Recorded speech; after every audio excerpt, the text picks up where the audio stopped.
Hello my friends, and today we continue analyzing the Battle of Avdiivka, which by now, since we have more information, since it has been going on for 3 days already, we know that this is becoming one of the biggest land battles of this entire war. This is a Ukrainian soldier, Osman, from the 24th Aidar Battalion, and his report states that Russians have lost 2,000 soldiers during the entire 3-day battle of Avdiivka right now. We're talking KIA. These numbers put this battle in the top 3 battles of the entire Russo-Ukrainian war.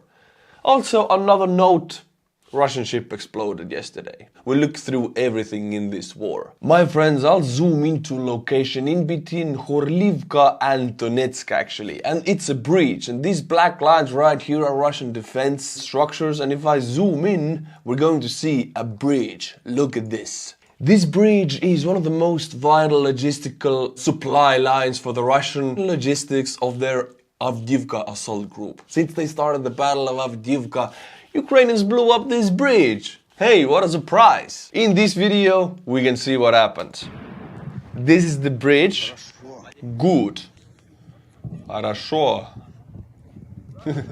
It's gone, the entire bridge is gone. Like, I hope there's no one in the car.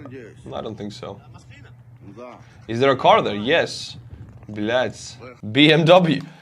Only Russians, honestly, because there's a bridge blown up. It's the most vital supply line of the most active battle right now. And they're like, is that a BMW? Damn it, it's a waste of a good car. German cars are a valuable commodity in Russia. They love Mercedes, they love BMW and Audi. They're crazy about them actually. They don't love Lada that much. So if that is a BMW, you can hear sad Russian noises. This here is Avdiivka. The entire goal of the Battle of Avdiivka for Russians was to surround it. And if I zoom into the northern area of Avdiivka, we can see a coal mine. Yes, this is the area of the coal mine right here, and this huge pile here is a mountain of waste from the coal mine, and it overlooks Avdiivka as a settlement. There's also a train station here, so this is like another Azovstal. It's very hard to attack and easier to defend since it's like a factory, but most of it is destroyed. The thing is, Russians have made some minor gains taking this coal mine and striking into this mountain area, waste heap, waste mountain right here. This was during the last morning, and during the last evening new reports came that the Ukrainians took it back. Because who controls this mountain has an overview of the settlement and can shoot down into it. Now my friends, there's a Twitter account, Tatarigami, whose link is in the description below, and he makes wonderful threads about battles. So I will read you one of the threads to get more summarized view about the Battle of Avdiivka. In my eyes, he's a very trustworthy source. In recent days, Avdiivka, an operationally vital settlement near Donetsk, emerged as a frontline hotspot. Our team has prepared this brief follow-up reports to offer an overview of recent developments that took place between October 10th and 11th. Right now it's 13th already, but I think for everybody to understand the thing the same way, we'll go through it so we know what exactly happened, what was the goal of it. On October 10th, Russian forces launched a ground offensive from Krasnokharivka and Vodyane. If we look at the map, then Krasnokharivka north from Avdiivka and Vodyane south from Avdiivka. The goal is to take Avdiivka into a pincer movement encircling the settlement. Very simple and robust plan. A very Russian-styled plan. This assault featured an unusual use of armored vehicles. Unusual means armored vehicles by the hundreds. Today another drone footage emerged where I counted 21 in one single road, bumper to bumper. We're talking tanks and infantry fighting vehicles. They were already under Ukrainian artillery fire and they were still advancing very slowly, like 10 kilometers per hour.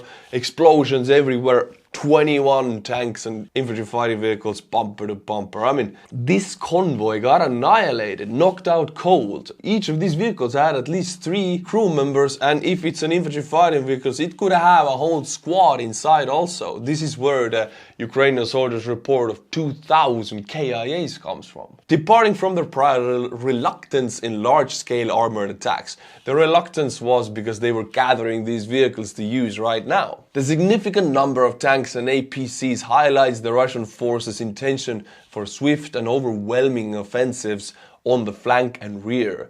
They used artillery, air support Actually, in the first day of Battle of Avdiivka, Russian Su-25 was shot down.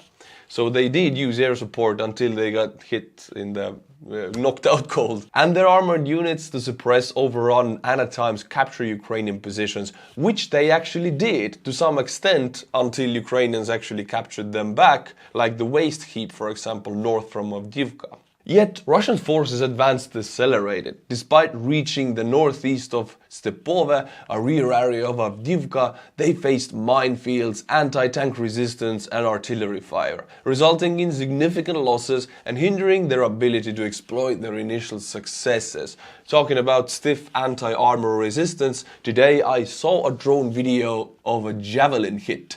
The javelin knocked the tank out cold.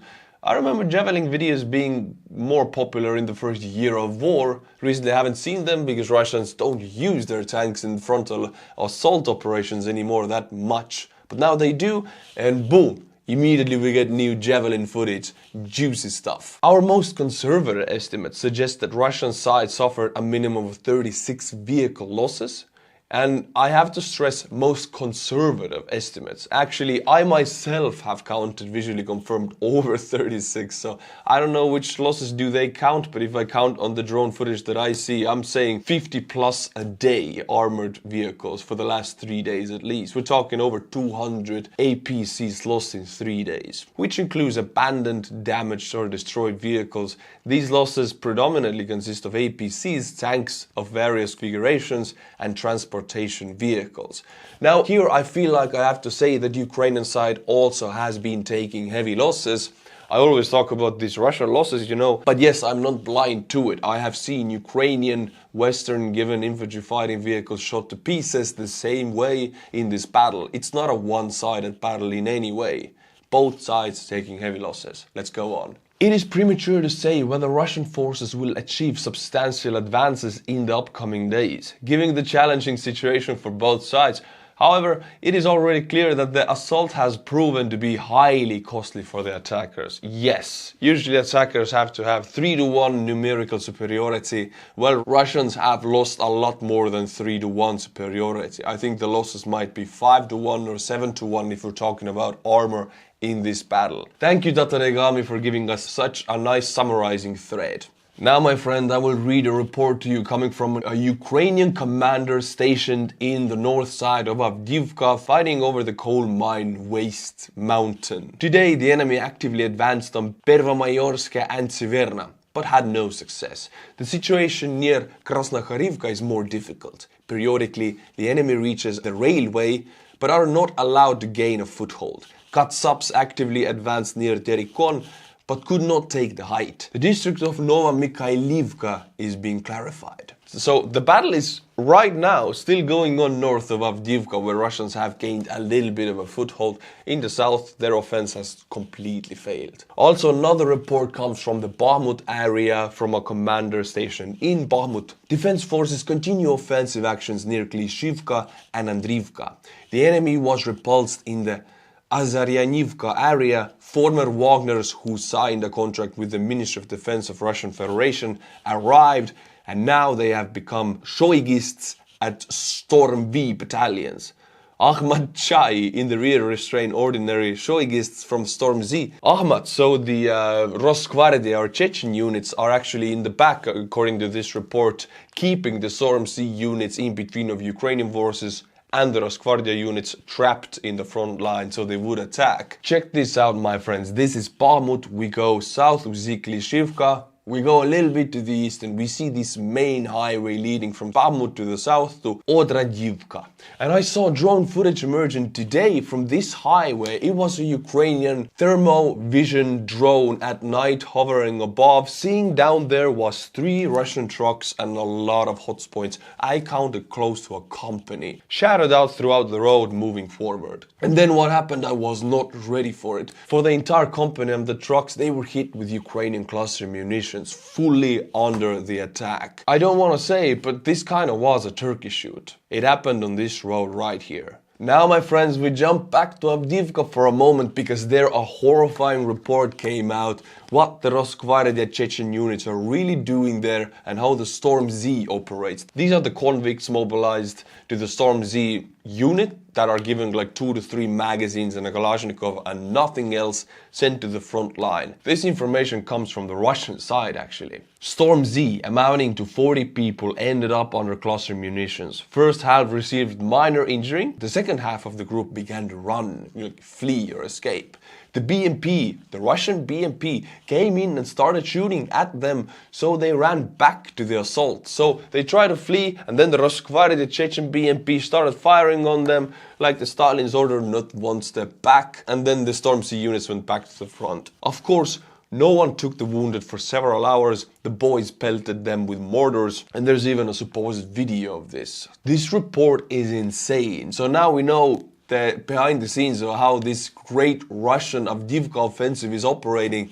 Armor is going and is being annihilated. Now we know how the infantry works. There's a Rosgvardia BMP in the back, listening to Stalin's speeches and shooting their own guys so they would not escape the front. This is some true NKVD stuff. But my friends, we talk about the Battle of Avdiivka, hundreds of Russian APCs destroyed. But now we go actually into the settlement of Avdiivka. Guy on the ground there delivers animal food to the animals living in that destroyed settlement. And I know it's maybe not that important for you, but I want to share it because it gives a humanized aspect in the center of the biggest battle going on in the Ukrainian war right now. Let's watch it together. Avdiivka. I came to deliver bread and food for animals. Yes, my friend, please do it. Thankfully, bread and animal food is delivered to Avdiivka. But they can't some streets, which is why I'm here. They can't go to some streets. Avdiivka as it is. Hello, handsome. Oh, look at the doggies. They're so friendly. So, okay. What is that? Bread. They're giving bread to people. People's houses are destroyed. They're coming out. Oh, cats! Kitty cats! These are cherries. And the people living in Avdiivka, they have nothing. Their homes are destroyed and they receive bread and they're giving back kompot. Kompot is like this old Soviet or whatever. Ukrainians also made it and they're still making it, as you can see. They give away their kompot to the soldiers to give something back. This is the most human thing I've seen. I know they don't have anything and they still have something to give back. This is Ukrainians for you.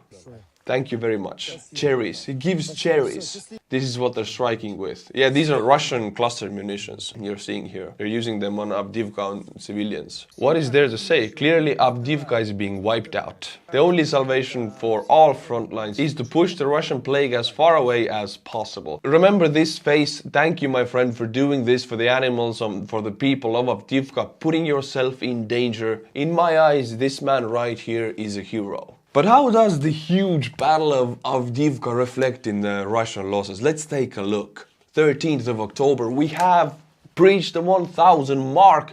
1,030 Russian knocked out cold soldiers. Most of them, of course, coming from the Battle of Avdiivka, because everything I described, the cluster munitions, the javelin hits, the 21 armored APCs convoy, this all contributes to this 1,000+ KIAs.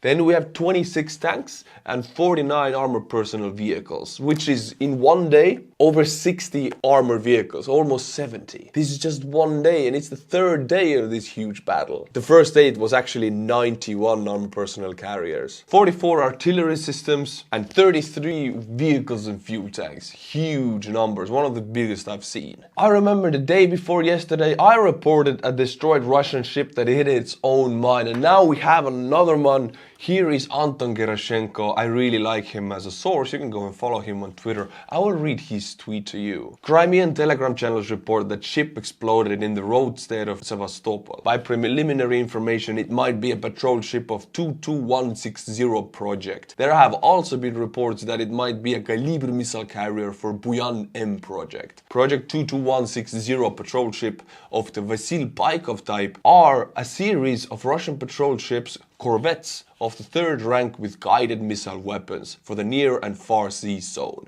They are the first Russian ships that use modular weapons concept. And these ships also shoot missiles into the Ukrainian mainland and are responsible for many civilian casualties. So any one of these ships taken out is a huge loss for Russia, since they are very expensive and time consuming to build.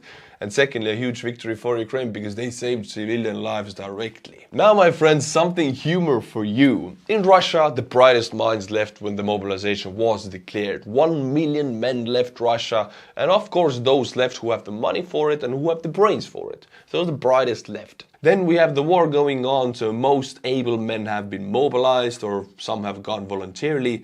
And then what is left in Russia are the guys who don't have the money or brains to go abroad and who don't go to war for some or other reasons. And now we have examinations for Russian firefighters. In this video, you see they are trying to pass the test to become official firefighters, and it doesn't really go as planned. The officer gives them command, go, they start running, and then kaboom! Of course, this could happen to anyone. It could happen to me if somebody throws a rope at my feet. It's just knowing the context of it, that these are not the brightest and the best guys.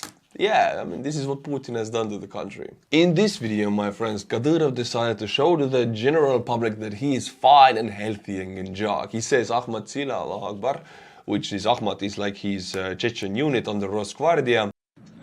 Ahmad Sila, Allahu Akbar.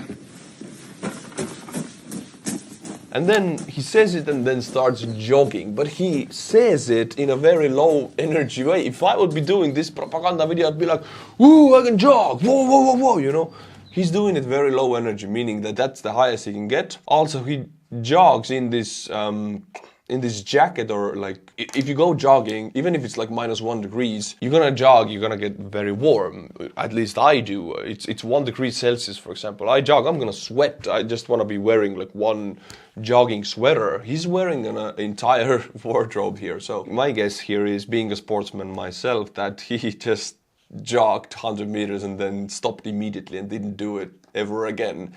Because at least that's not how I would do it. But props for trying. But now, my friends, we're gonna watch a video from Kadyrov again, because we need one clown in every video of him interrogating a guy that his son, Kadyrov's son, beat up. Because this guy in the video you see right here was burning the Quran, the Muslim holy book. Now, let's see how he interrogates him. Today, to study Islam, or at least try. The guy is like telling that he apologizes or that he didn't mean it. Convert to Islam?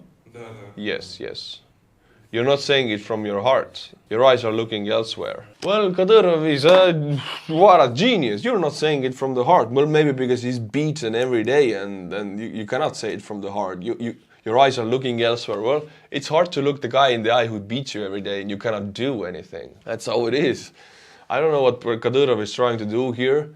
It's a personal victory for him, maybe to convert one person to Islam, but I mean, if I look at Kadyrov here, his face is swollen, he speaks in a very low energy tone, he looks sweaty, he doesn't look healthy at all, and with the reports of his health and being a drug addict and failing kidneys, I'm not sure how much time he has. Time will tell. My friends, yesterday I went to the store and who do I see? Of course, the former Estonian ambassador to Ukraine who survived the entire war in Ukraine and now an ambassador of Estonia to Lithuania. Here's the photo. We made a photo together. We also made a podcast. He's a very nice guy, and only in Estonia you can see such high-level diplomats just doing groceries in a store. If you want to know more such cool stories or happenings in my life, they're all uploaded in my Instagram. You can go and check it out in the description below. And now, my friends, I will read you 5 new Patreons who have supported this channel. We have Melle Leibner, David Mease. David is one of the bigger Patreons, so thank you very much for being such a generous person. Jim Novak, Ivan Maksimik, Hergest. Thank you to these 5 people, and if you like my channel, Patreon link is in the description below. Until my next video, my friends, which will be on Monday, so be back. Slava Ukraini, and bye bye.